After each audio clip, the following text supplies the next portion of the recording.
rifensada kan kenname folsamii gubbaadha wayyaa isaanii rifensada wayyaa isaanii rifensada kan kenname folsamii gubbaadha.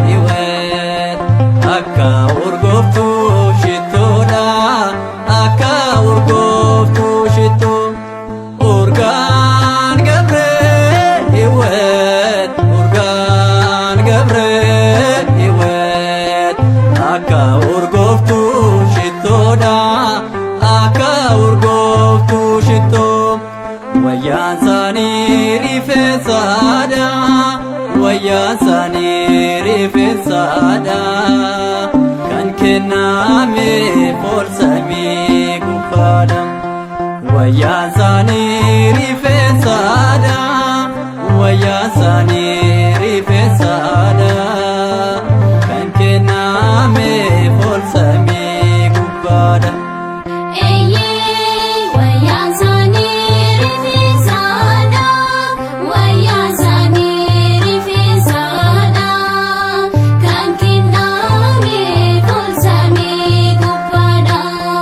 Rifensi qaama kee uffannaa siif ta'ee dhaloota si beekuu biiftuu haaraa ba'ee harma haadha keetiis hin odiin guddatte waaqaaf adda bahuun ati kan jiraatte.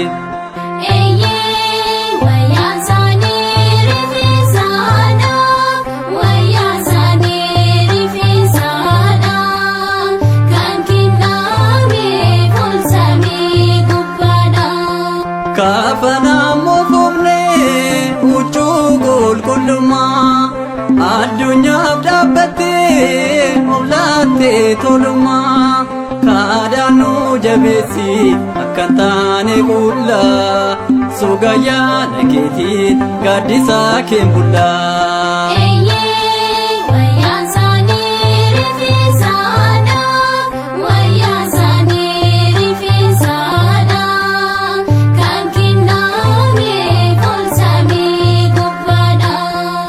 Leencaa fi qeerransaa walii kan jiraatte nyaata isaaniif ta'ee bakka itti dhaabbatte qorumsa diinotaan jabinaan obsite gara cuqqaalaarratti kabajaan mul'atte.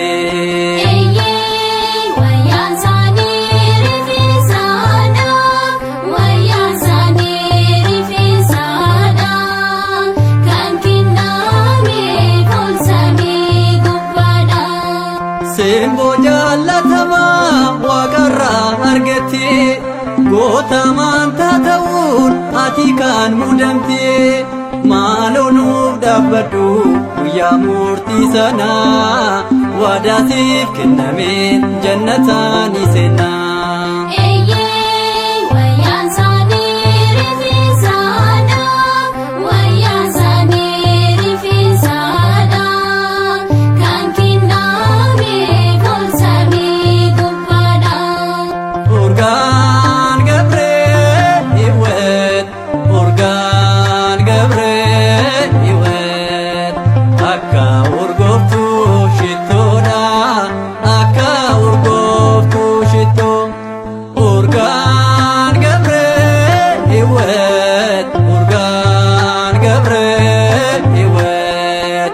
Akka urgooftuu shittoodha akka urgooftuu shittoo wayyaan isaanii rifeensaadha wayyaan isaanii rifeensaadha kan kenname folsamii gubbaadha wayyaan isaanii rifeensaadha wayyaan isaanii